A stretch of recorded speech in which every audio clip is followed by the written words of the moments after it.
L'anthropologie, comme on le sait déjà, et comme on l'a longtemps défini, est l'étude de l'homme en société. Mais de quel type de société s'agit-il? Il s'agit bien entendu des sociétés humaines. Et même dans les sociétés humaines, il y a encore des classifications à faire. Ceci dit, l'anthropologie étudie les sociétés dites acéphales. Mais de quoi s'agit-il quand on parle de société acéphale? Par définition, le mot acéphale qualifie quelque chose qui n'a pas de tête. Par exemple, il y a des mollusques qui n'ont pas de tête et qui vivent. En anthropologie, lorsqu'on parle de société acéphale, parce que l'anthropologie étudie les sociétés humaines, on fait référence à un type de société où il n'y a pas de chefferie traditionnelle, il n'y a pas de leader, ou en quelque sorte, il n'y a pas de président de la République. En quelque sorte, il n'y a pas de pouvoir centralisé dans ces formes de société.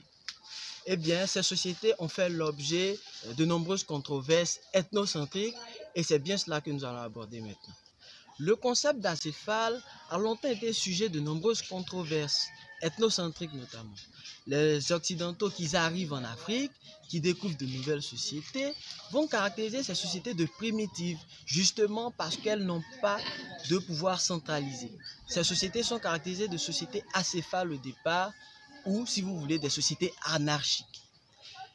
L'anthropologie ayant évolué avec le temps, on a compris qu'en réalité, il n'y a pas de société supérieure à une autre, il n'y a pas de société primitive, il n'y a pas de société civilisée, et que chaque société a son organisation sociale.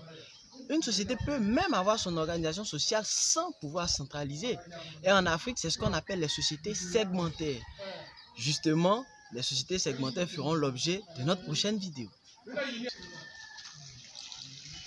On peut donc retenir en gros que les sociétés acéphales sont des sociétés sans pouvoir centralisé. Mais le fait de ne pas avoir de pouvoir centralisé, c'est-à-dire une chefferie traditionnelle ou même une présidence, cela ne fait pas de ces sociétés des sociétés primitives.